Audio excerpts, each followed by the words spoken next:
हाय हाय गई। अभागन तो मालिक ने ही बनाया, लेकिन यहाँ परिवार की नजर में कलंकनी हो गई, उल्टा हो गई, उलझन है। सीमा पर भेज दी और सीमा से मेरे बेटे को खा गई। मैं भा बेरहमी के साथ अपने पतोह को, गौरी दुल्हन को मार करके घर से बाहर कर दी। कबहू कबहू हमहनों का जबरदस्त गलती है। अच्छा तो आप समझे शहीद की पत्नी का इसमें दोष क्या है? क्या है उसकी गलती? क्या है उसका कसूर?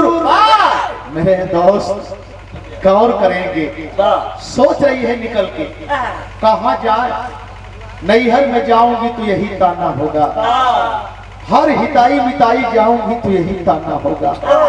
इससे तो अच्छा है कि अपनी जिंदगी दे दें, अपनी जान दे दें, लेकिन एक दीवार उस अबला को रोक दे। मेरे दोस्त अगर सोचती है कि कुआं में गिर के जान दे दूं, तो एक दीवार उसके सामने है। जानते हो कैसी दीवार?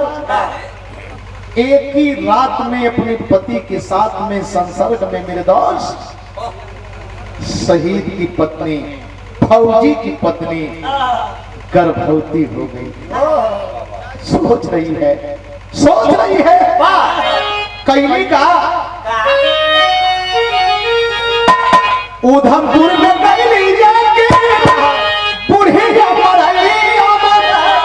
अरे बेदासरे माई विपद बलैया में हरनवा में मारल गई हमरो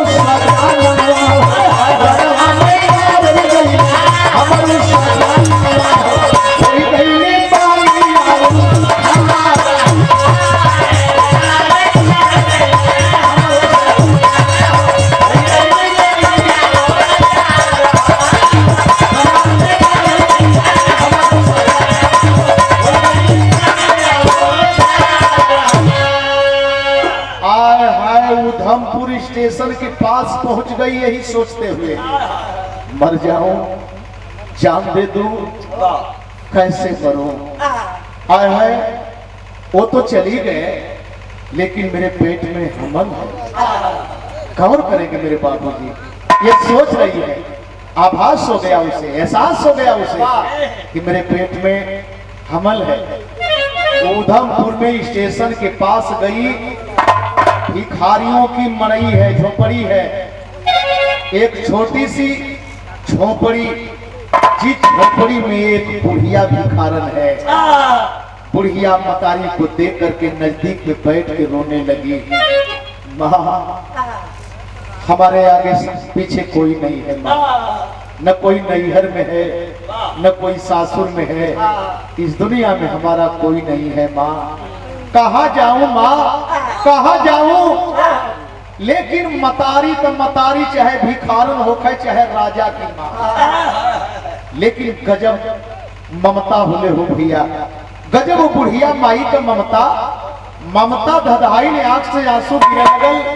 खाली किए बिटिया, अरे हम भीख मांग के जीहिला, अच्छा तो तू हमरे मड़इये में रहा, मांगब जवन अपने पाई तो खियाई।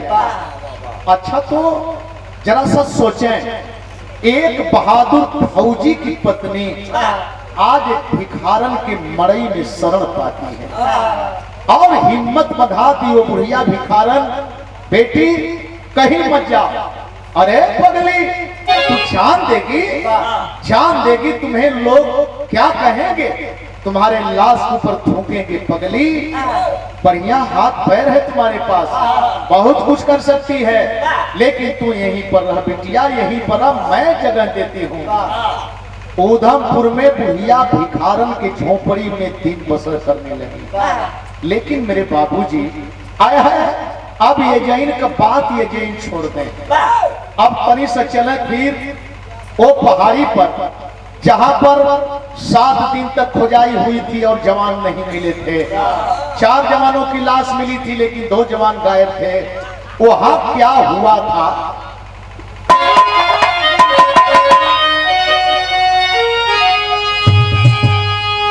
कि बारूदा का गोला छूटल, अरे धुआं धू धू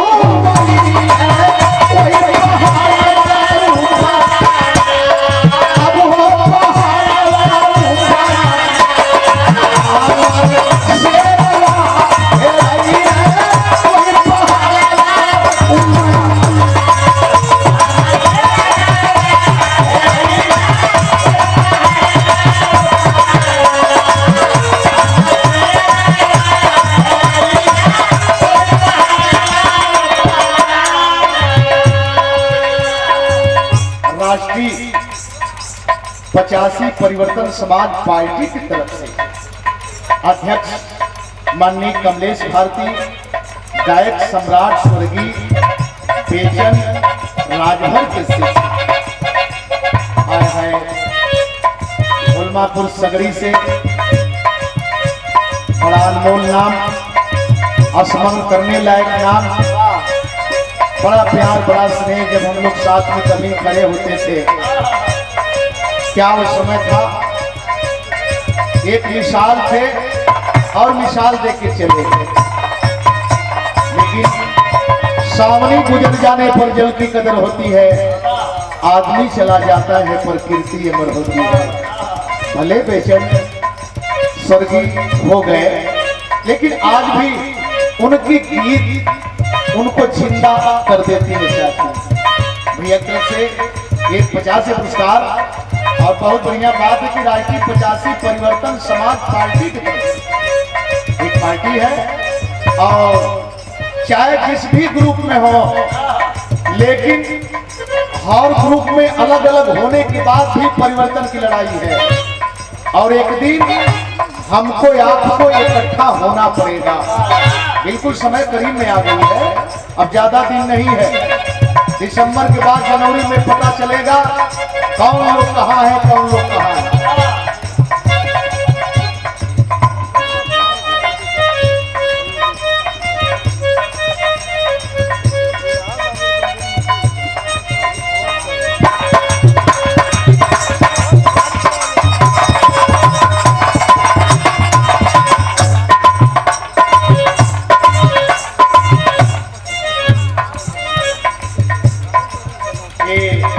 डॉक्टर अभिषेक कुमार साहब, बड़ा प्यार वाला स्नेह, और पिताजी को भी प्रणाम करते हैं। रणबीरपुर मऊ में प्रोग्राम हो 28 नवंबर के, तो उनकी बार बार ध्यान धराओ, तो मोबाइल में भी भेजल है। हम करे कभी प्रोग्राम छोड़े हैं, कोई कहे कोई समस्या अगर हो गई होगी तो बताए होंगे। भैया के पार्टी सहित नमस्कार करते ही अमर प्रकाश नलकूप चालक भैया हमारा ग्राम बरजला गाजीपुर से ये 100 रुपया पुरस्कार। बहुत बढ़िया मैकेनिक हूँ, आप नलकूप चालक है, और 100 रुपया पुरस्कार प्रणाम करते हैं, सारे लोग प्रणाम करते हैं।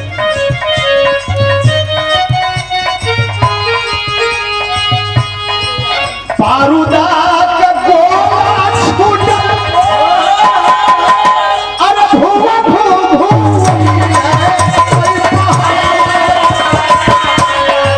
कोई पहाड़ा उठाया, हमारे सेवा हे रही है कोई पहाड़ा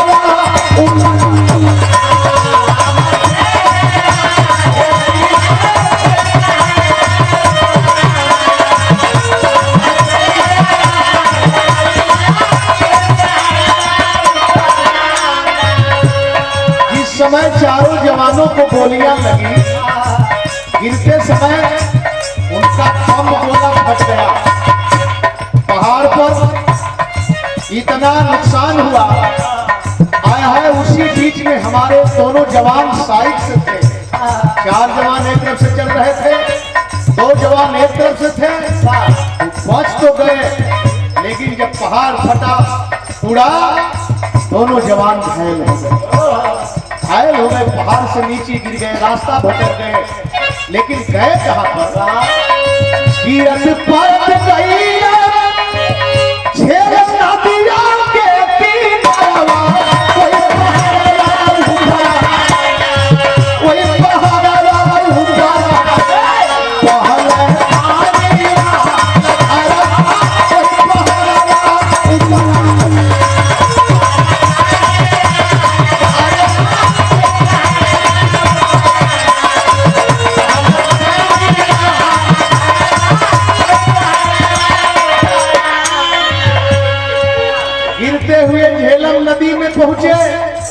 और झेलम नदी का पानी इतना तेज बहाव है, घायल हो गए, बेहोशी हालत में हो गए। और बेहोशी हालत में होकर के हुआ क्या, बाहत बाहत गई ना कोई कोस मीना तुरवा, कोई पहाड़ा ऊपर, कोई पहाड़ा ऊपर देखल मलहा तो करवा, कोई पहाड़ा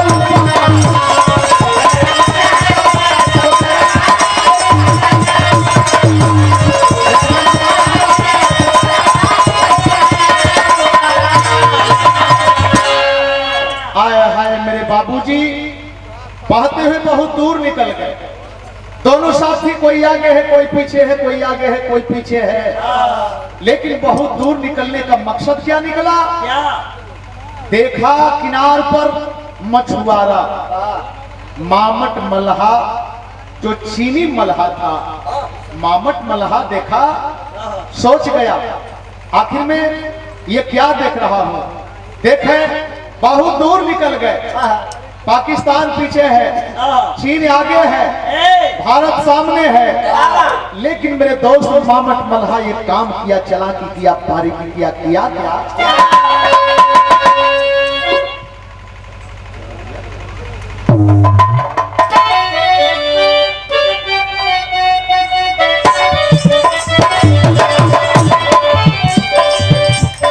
बड़ा पहले बंधारी दादा मिर्जापुरी एक कजरी है भैया, बाबा हमके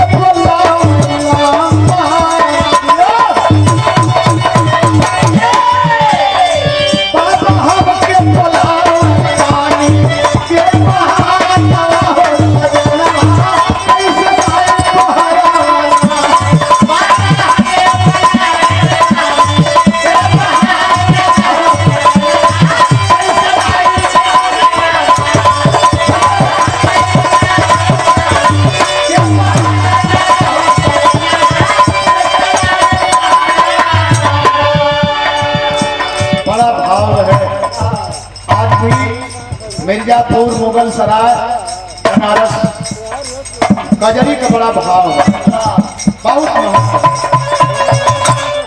गोरखपुर के जगन्नाथ उस्ताद इकुल बड़ा लोग लहाए के मामट मल्हा देखा भैया, मामट मल्हा देखा भैया, कैसा आया हो छोटोहिया,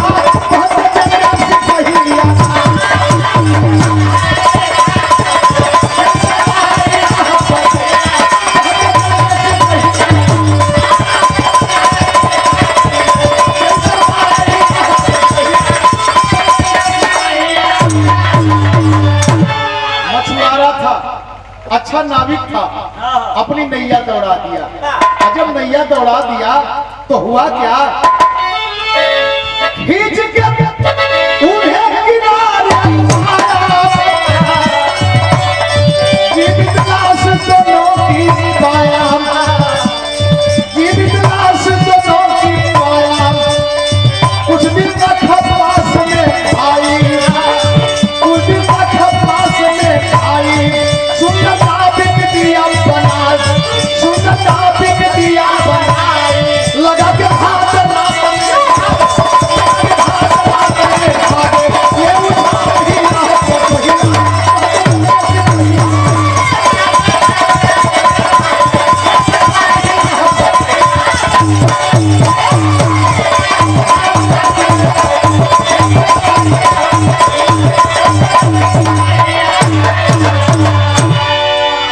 चाइना मल्हा, चीनी मल्हा मामट अपनी नैया दौड़ा करके जब दोनों के करीब में गया, ये वर्दी में है और भारतीय फौजी है, घायल है, घायल है, बेहोश है, लेकिन जिंदा है।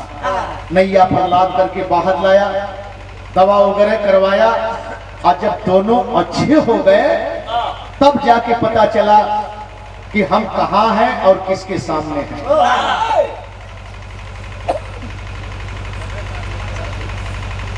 अच्छा अध्यक्ष जी, देखें समिति के अध्यक्ष जी माननीय संजय गौस साहब, चाय हरू दे दें। चाय ना चाहिए, काफी अलग ये भाई हमान के घर में लोग आते हैं और वो जन जाइला तब दुलारीला। यहाँ भी प्यार है, दुलार है, बच्चा है यहाँ पर, खियावल पियावल ना जाए तब वही समय है। संजय भैया यह कहा कि अगले साल ले हम आई कहे कि आओ तब नीचे कह दिया सबसे छुआ जाए। ये दबौले आओ था ऊपर से वसिया दबावत है तो ये दबौले आओ। आप सबके प्रणाम। यह कुल प्रेम है, यह कुल प्यार है। बतौली कि गीता का सहयोगी, कविता का सहयोगी, रजनीगंधा का सहयोगी, और ये बच्चा बिल्कुल अपना खास है, इसमें कोई दो राय नहीं। माननीय जोखन कवि के भी सुपुत्र आए हैं रंजीत बाबू, और कवि ठाकुर दयाल साहब को आपने देखा ही है, बड़ा भाव है और सबका सहयोग है। हम चाह गीत में, संगीत में, अंदाज में, आवाज में इतना बढ़िया काम हो जाए कि हमन का गरिमा बढ़े। ये जड़ी देखे आखिर की सीमा से बहुत दूर है, हंस रहा है मामट मल्हा। क्या सोच रहे हो, क्या सोच रहे हो? इधर जाओगे तो पाकिस्तान है, इधर हमारा चीन है, तुम्हारा सरहद आगे पड़ेगा, बहुत दिक्कत होगी। एक काम बस तुमको करना पड़ेगा, अगर अपनी सकुशल जिंदगी चाहते हो तो पहले तो अपने परिवार को त्यागना पड़ेगा। भूल जाओगे अपने माँ बाप को, घर परिवार के लोगों को। दूसरी की बात, मेरे साथ मछली मारो, बिजनेस करता हूँ, जिंदगी यापन करो और कुछ नहीं। अगर कहीं जरा भी चालाकी किया तो मैं भी मार दूंगा, या इधर जाओगे तो चीन में फंसोगे, उधर जाओगे तो पाकिस्तान में फंसोगे। आखिरकार जवान करे तो क्या, हरता क्या न करता। देखे मामट मल्हा के साथ में मछली मारने का काम शुरू कर दिया, लेकिन निर्दोष कुछ समय बीता है, कुछ समय बीता और इधर जो है जवान सोच रहे हैं कि हम लोग फौजी हैं और फौजी होकर के इसकी गुलामी कर रहे हैं। आए हाय देखें एक दिन दोनों जवान आपस में सलाह करते हैं और सलाह करके किए क्या,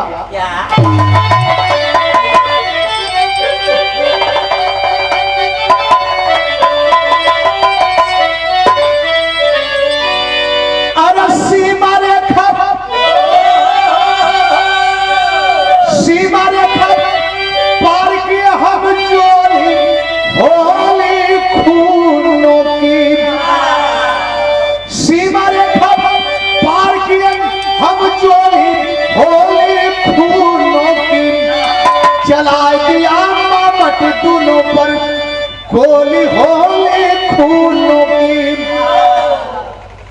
रात में मामट मल्हा सो गया है और नैया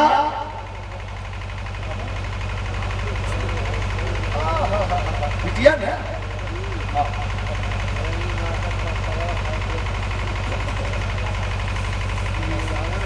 तो हमारी लगत है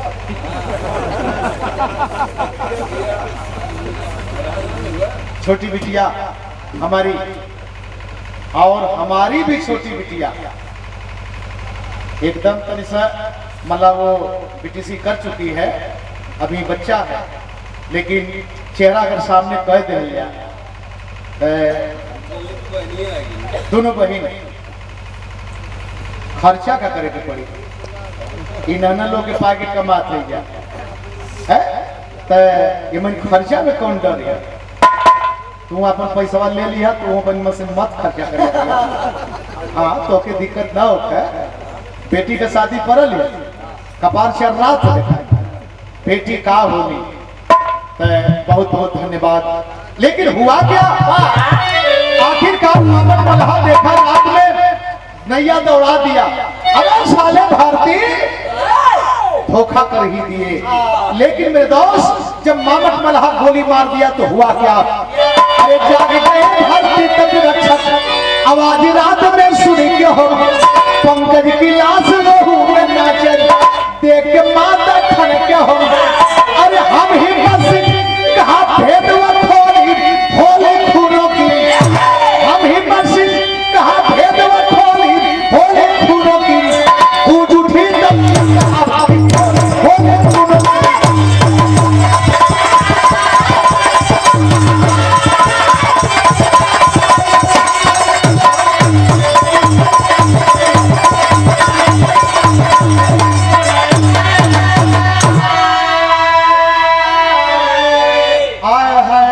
मल्हा के सोते समय देख करके नैया चालू किए, बहुत तेज में दोनों जवान पार हुए। अपनी सरहद को जब ही पार होते हैं तब तक मल्हा मामट की नींद टूट गई। ये भारतीय गद्दारी कर गए। नैया दौड़ाया और दूर से 7 की निशाना गोली मार दिया। हिम्मत को तो गोली नहीं लगी मगर पंकज सिंह की छाती को गोली पार कर दी। तब तक भारतीय तट रक्षक हमारे देश के जवान जग उठे और जब जग करके फायरिंग किए तो हिम्मत सिंह हाथ उठा करके बोल दिया, भैया अरे मैं भारतीय सिपाही हूँ।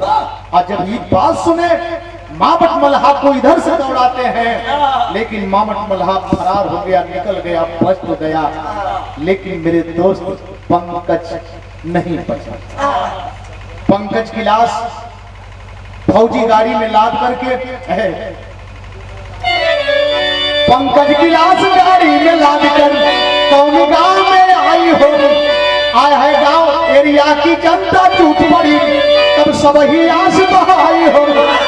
अरे चली आग में आज से कटोरी होली खूनों की, रोवे दुल्हन चेकर देखा भोली होली खूनों की।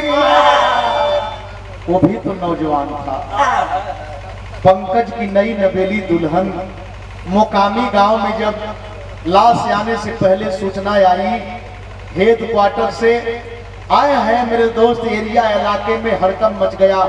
आया है कम उम्र में अब ही एक को बाल बच्चा ना, जवान पंकज शहीद हो गई है। देखें उस फौजी गाड़ी के साथ जवान आए, जवानों के साथ में हिम्मत सिंह आए। लेकिन यहाँ मोकामी गांव आने के बाद लोग सलामी लेते हैं, क्षेत्र की जनता सलामी लेती है। जवान के चिता में रख के मुखाग्नि दी जाती है। और जब जवान जलने लगता है तो हिम्मत सिंह बोला कि भैया अब हम यहाँ से अपने घर जाएंगे। छुट्टी मिलती है, जवान को छुट्टी मिलती है और छुट्टी मिलती है। हाँ स्टेशन कुछ है दूर है उधमपुर, हम उधमपुर स्टेशन से निकल जाएंगे। यह गजब होकर जाता भैया कहने का।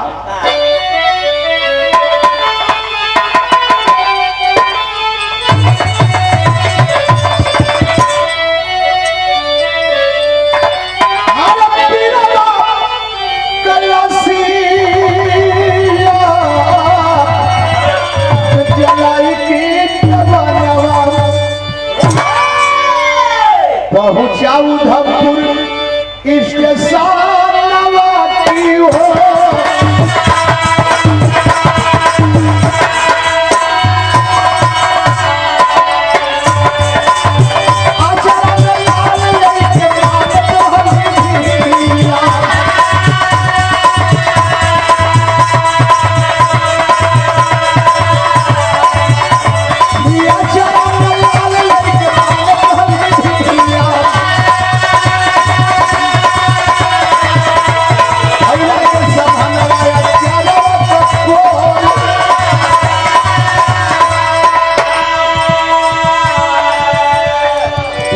समय का अंतराल जवानों को निकला था। बुढ़िया भिखारन की झोपड़ी में रह करके ये गर्भवती एक बेटे को जन्म दी। बुढ़िया माँ पालन पोषण करती है और जब बच्चा हो गया फौजी की दुल्हन नहीं बर्दाश्त कर पाई, बोली माँ तू भिखारन है, तू भीख मांग के हमको खिलाती है। अब मेरे पास एक बच्चा हो गया है माँ, अब खर्चा बढ़ गया, अब तुमको मैं अकेले भीख मांगने नहीं दूंगी। जब तुम मेरी मदद की तो मैं कुछ नहीं कर पाऊंगी। माँ उस बच्चे को लेकर के उसी स्टेशन पर उधमपुर देखे भीख मांगने का काम करती है। और जब ही प्लेटफार्म पर पहुंचता है जवान, तब तक उसकी नजर पड़ गई एक सुंदर महिला बच्चा को गोद में दबाई है, भीख मांग रही है। इतना देखत हम तबले तो गजब हो गल। हर पहुंच गई हिम्मत सिंह के पास में बवरिया,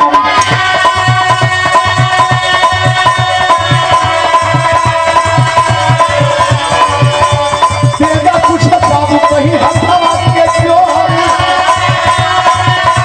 देगा कुछ बाबू कहीं हथवा के चोर।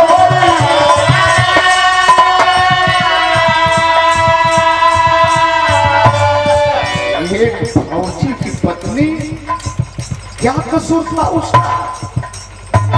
हिम्मत सिंह के करीब में पहुंच गई, एक ही रात देखी है और नजदीक जाकर के ऐसे ही अजरा फैला कहती है बाबू आप भी कुछ दे दें, बाबू आप भी कुछ दे दें। एक तक चेहरा निहार जवाना,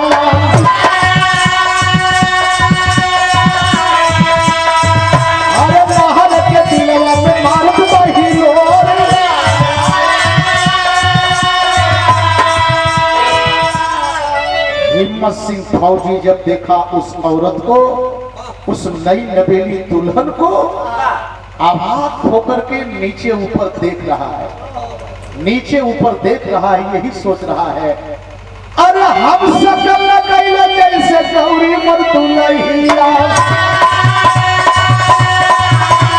हम सकल कैला जैसे गौरी मर दुल्हिया। अब महल के इंडिया से गिरे लगल हो,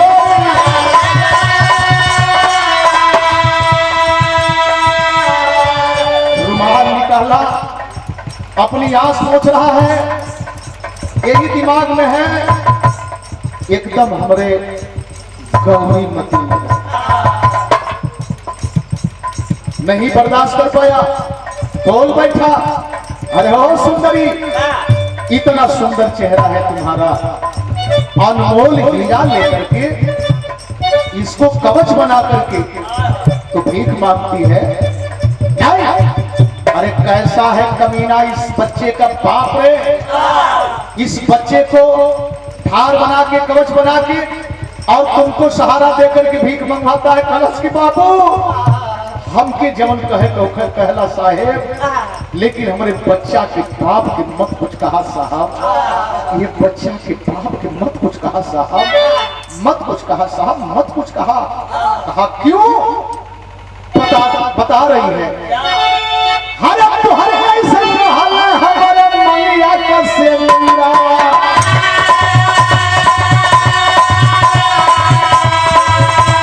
सीमा पर मलाई गई सजन हो, सीमा पर मलाई गई सजन हो, अरे मन भाव पारी करो हो गई पत्थर।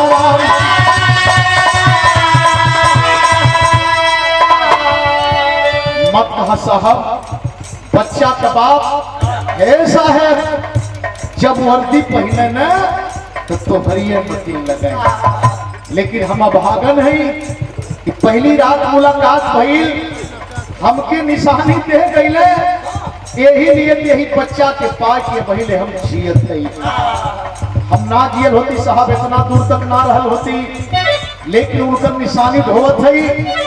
आया है जब ये बात जवान सुना तो बोला अच्छा तो तू रहने वाली कहाँ की है, कहाँ की रहने वाली है?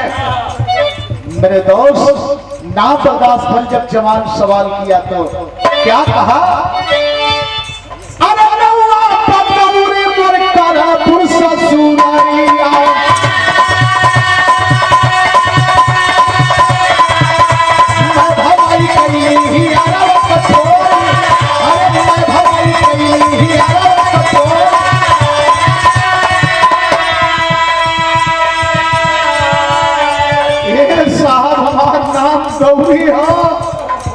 हमार ससुराल करणपुर है, हम फलाने के पतो हाय हाय इतना कहत तबले तो जवान ना बर्दाश्त हो बोलस।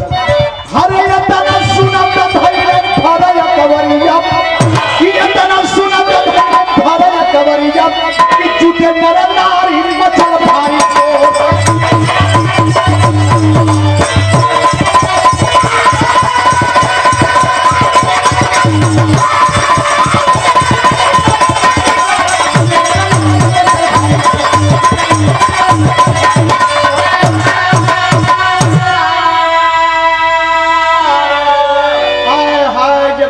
जवान सुलस की हमार नाम गौरी हो, ससुराल करणपुर हो, हमार सास मैभा हमके ना बर्दाश्त कर पोनी। हमारे पति के शहीद भइले का खबर मिलल, हमार सास मैभा हमके घर से बाहर कर देली। हम न नैहर गईली न दूसरे जगह गईली। हमके बचाव बदे एक भिखारन बुढ़िया माई हमार भगवान दाता बन गईली। ही नहीं कि पा के हम जियत है तबले तब भर अखबार धैले गौरी। अरे मैं तेरा हाकिम रे, मैं तेरा हाकिम। अरे मैं जिंदा हूँ गौरी, मैं जिंदा हूँ। हिम्मत सिंह मैं जिंदा हूँ। तबले वो तने में तब प्लेटफार्म पर भीड़ जुट गई। आदमी पलट हुआ था, सारे लोग रोत हुए, लेकिन बर्दाश्त ना भइल। कुछ लोग नर नारी वहां एक आवाज दे दिले। जान तो कैसे आवाज दिले?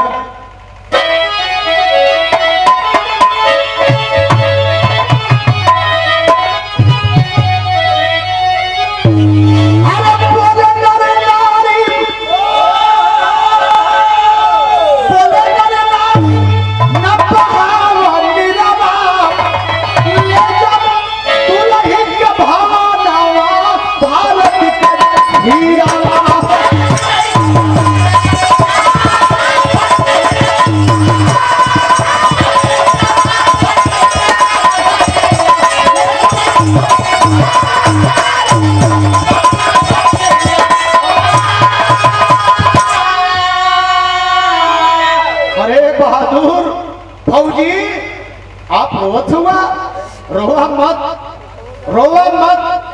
अब अपनी बीबी के अपने बच्चा के लेके आप पहले पहले घर गया कि बीबी बच्चा लेके आई अपने भवनवा जाके माई मैं भाग छुआ चला।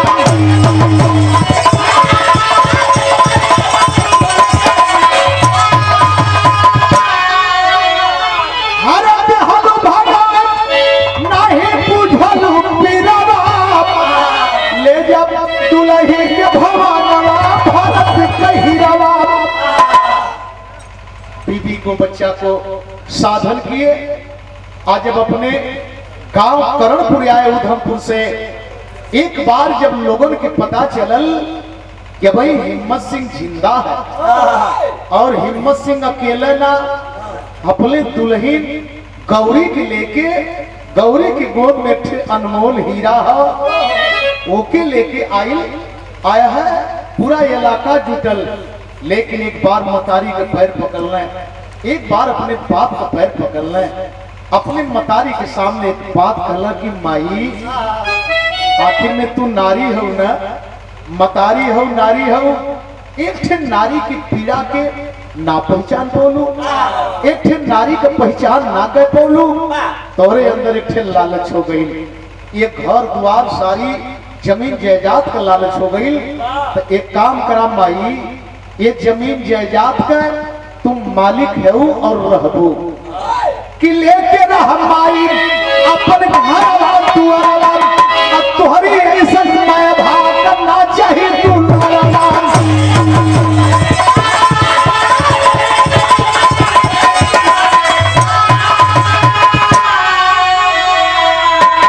अरे माई दोस्त तू तो हमारे बाप की जगह पे आई है, लेकिन तू ना पहचान कैले।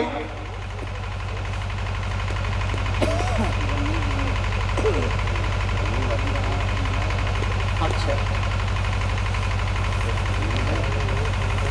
मास्टर फिरंगी भैया फिरंगी, मास्टर फिरंगी बिरहा के उच्च कोट के कलाकार और आप उनके सम्मान में 50 रुपया तो आपको भी प्रणाम करते हैं। तो हुआ कि ना हुआ? ना हुआ। अच्छा अच्छा। खैर ये धरती हमेशा केहू के न केहू के पैदा करेले और यही तरह के धरती पर सबके समाहित होकर के बस वह नाम रह जाला। भैया आए है यह बात कहला कि माई तो से बढ़िया तो भिखारन माई। अरे तू तो धर्म के मतारी बाप की जगह पे अइलू तो हमारी माई बन के अइलू, लेकिन वो भिखारन से तो हमार कोनो पहचान ना रहल, न जात पूछलस न परिचय पूछलस न तो ओकर विषय में हम जनली न तो हमार दुल्हन जनलस। लेकिन ए माई तोहसे तो ढेर नीक हो बा कइले का जवान कि तोहरे लेके रहा भाई अपन घरवा दुआरवा, तोहरे यही समय भाव करना चाहिए दुलारवा। अरे लालपुर में बस गया जाके पीरवा, ले जा दुल्हन के भवनवा भारत के हीरावा।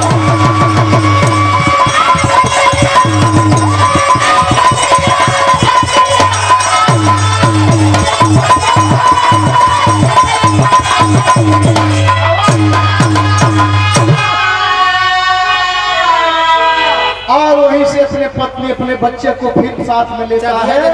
लोग मनाते रह गए लेकिन नहीं माना। फिर उधमपुर स्टेशन पर उस बुढ़िया के पास जाता है और बूढ़ी माँ को अपने साथ में लिवा करके लायलपुर में आज भी घर बसा करके नौजवान उस बूढ़ी माँ को बाइज्जत अपने पास रख करके सही सलामत अपने परिवार के साथ हंस रहा है, खेल रहा है। फौजी का जिंदगी, फौजी का हालात हमहन का भी दोष हो, बहुत बड़ा दोष हो।